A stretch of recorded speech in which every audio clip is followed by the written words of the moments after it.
Ustaz bergabung nggak sama jam tabligh? Saya bilang jangan bergabung.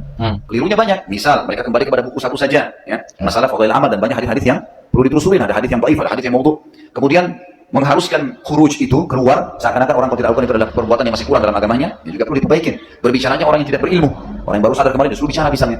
Saya sebutkan sekian banyak hal-hal. Kemudian banyaknya orang yang bergabung dan umumnya memang kelompok ini berdasar asasnya adalah sufi. Asasnya adalah sufi. Asasnya adalah sufi. Ya, orang yang bermanhaj sufi. Dan ini adalah banyak kepada hal-hal yang melanggar nanti sunnah-sunnah Nabi SAW. Karena kita kok pintermu keblinger toh.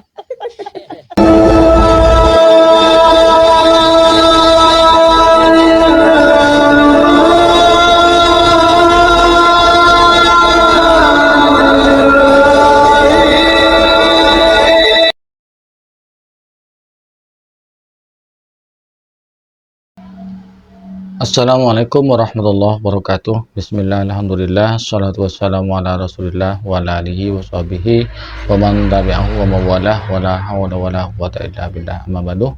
Alhamdulillah, di kesempatan kali ini kita jumpa kembali di channel YouTube kami Cahaya 80. Mudah-mudahan kita senantiasa mendapatkan limpahan rahmat dan nikmatnya, dimudahkan urusannya, dilancarkan rezekinya, amin ya rabbal alamin. Sahabat Cahayati yang dirahmati Allah, ini orang-orang Wahabi, orang-orang yang bermanhaj salah ini sangat ketakutan sekali dengan kaum sufi. Mereka memframing sedemikian rupa tentang orang-orang sufi. Dianggap intinya orang sufi, aliran sufi dianggap sesat. Karena dulu yang paling keras menantang ajaran Wahabi itu adalah kalangan ulama sufi. Tapi sekarang itu bencinya orang-orang Wahabi kepada kaum sufi, yaitu dari ujung rambut sampai ujung kaki, sekujur badan sampai menjerah daging, itu bencinya. Padahal yang mereka itu tidak tahu sebelum-belumnya sufi itu kayak apa. Sufi itu dari asal kata sofa, bersih, bening, murni. Nah, kemudian dibentuk fi'il, ittihadul fi'li minal ismi, yaitu menjadikan isim sebagai fi'il. Jadi tasawufah, orang yang berusaha membersihkan jiwa, membersihkan dari penyakit-penyakit hati, dari sifat-sifat mazmumah, sehingga bisa mencapai sifat mahmudah yang ujung-ujung nanti bisa sampai kepada Allah Ta'ala. Itu gerakan sufi. Berikut ini tuduhan-tuduhan keji dari Ustadz Khalid Basalamah, ya, lagi-lagi Ustadz Khalid Basalamah ini yang menuduh orang-orang sufi itu dengan tuduhan yang keji. Mari kita simak videonya. Ustaz bergabung nggak sama jam tabligh? Saya bilang jangan bergabung. Kelirunya banyak. Misal mereka kembali kepada buku satu saja, ya. Masalah fadhail amal dan banyak hadis-hadis yang perlu ditelusurin, ada hadis yang dhaif, ada hadis yang maudhu. Kemudian mengharuskan khuruj itu keluar seakan-akan orang kalau tidak lakukan itu adalah perbuatan yang masih kurang dalam agamanya, ya juga perlu diperbaikin. Berbicaranya orang yang tidak berilmu, orang yang baru sadar kemarin disuruh bicara misalnya. Saya sebutkan sekian banyak hal-hal. Kemudian banyaknya orang yang bergabung dan umumnya memang kelompok ini berdasar asasnya adalah sufi. Asasnya adalah sufi. Asasnya adalah sufi. Ya, orang yang bermanhaj sufi. Dan ini adalah banyak kepada hal-hal yang melanggar nanti sunnah-sunnah Nabi SAW. Karena kita tahu sufi, ya, atau pemahaman sufi, sufisme, ataupun tarekat-tarekat yang merupakan cabang dari ilmu sufi itu sendiri, itu kebanyakan mereka keluar dari sunnah-sunnah Nabi SAW. Dia tidak tahu sekali tentang sufi, ya, bagaimana sufi, ya, asal jiplak, asal nyerocos saja. Inilah orang-orang Wahabi, orang-orang yang bermanhaj salah, ya. Bukan manhaj salaf, ya. Manhaj salah, karena rata-rata dari ulama salaf itu adalah sufi, kaum sufi. Ulama-ulama salaf itu adalah kaum sufi, ya.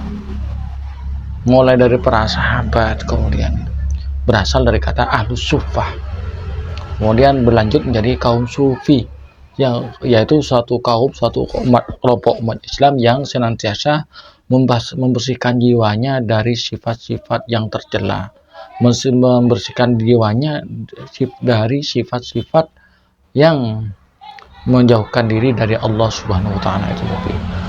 Dan mustahil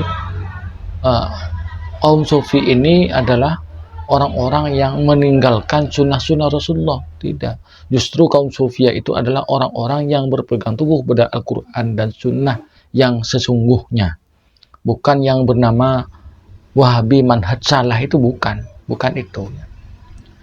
Mari kita simak penjelasan tentang sufi dari kitab Futuhatul Ilahiyah.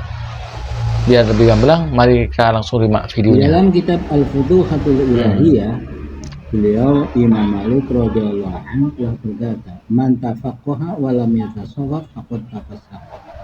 Barang siapa yang berfikih tanpa bertasawuf, maka dia menjadi fasik. Wa man tasawwafa wa lam yatafaqqah faqad tasannafa. Dan barang siapa yang bertasawuf tanpa berfikih, maka dia menjadi fasik. Wa man tafaqqaha wa tasawwafa faqad tahaqqaq. Dan barang siapa yang melakukan keduanya, artinya menggabungkan tasawuf dan fikih, maka dia telah tahaq, artinya mewujudkan kebenaran ajaran Islam yang sempurna. Juga disebutkan di dalam kitab Dewanul Imam Syafi'i. Di dalam kitab ini beliau Imam Syafi'i berkata, faqihan wa sufiyan fakun la yastawa. Jadilah seorang yang ahli fikih sekaligus ahli tasawuf, jangan salah satu saja. Inni ma'aqillahi iyyaka amsu. Maka sesungguhnya demi Allah aku benar-benar menasihati. Wallahu a'lam. Kemudian tingkatan-tingkatan di dalam sufiyah itu memang ada 3 tingkatan, yaitu syariat, yaitu kalangan awam seperti kita itu adalah masih tingkatan syariat. Nah, tingkatan syariat, kemudian kalau konsisten dalam mengamalkan syariat, betul-betul mengamalkan syariat, melaksanakan perintah-perintah Allah dan menjauhi larangan-larangannya, berpegang teguh kepada Al-Quran dan Sunnah, maka dia akan naik derajatnya menjadi thariqat. Dan memang ada metode thariqah bermacam-macam ya, yaitu yang semakin teguh mempertahankan mengamalkan Al-Quran dan Sunnah, itu orang-orang thariqah. Ketika sudah betul-betul maksimal, sudah sempurna melaksanakan metode thariqah ini, jalan thariqah ini, maka menjadi hakikoh, artinya menjadi sampai kepada tujuannya, yaitu sampailah kepada Allah Subhanahu wa taala, yang mana biasanya orangnya ini sudah menjadi kekasih Allah ya. Ma'rifah itu buah nyari hakikoh, artinya dia ma'rifatullah, mengetahui Allah, haqqari ma'rifatihi. Jadi kalau apa yang disampaikan oleh Khalid Basalamah ini nyerocos saja, ini enggak bodoh, goblok, enggak tentang ilmu tasawuf, tapi sok tahu. Inilah kaum manhaj salah ya. Seperti inilah kaum manhaj salah. Mohon maaf kalau saya bicaranya seperti ini, memang orang-orang seperti ini perlu juga di peringatan keras ya, biar tidak asal ngomong, asal nyerocos saja ya. Kalau lebih paham tentang sufi, jangan hanya mendengar katanya, langsung belajar kepada mursyid thariqah, biar tahu. Di sana ada kitab yang paling dasar, yaitu adalah kitab Kifayatul Atqiyah. Kemudian ada yang kitab yang tinggi, yang tebal, yaitu kitab Ihya Ulumuddin, dan ada kitab-kitab sufi yang lain. Mungkin hanya ini komentar saya tentang sanggahan saya tentang ceramah-ceramah yang ngawur dari Ustadz Khalid bermasalah ini. Kurang lebihnya mohon maaf. Assalamualaikum warahmatullahi wabarakatuh.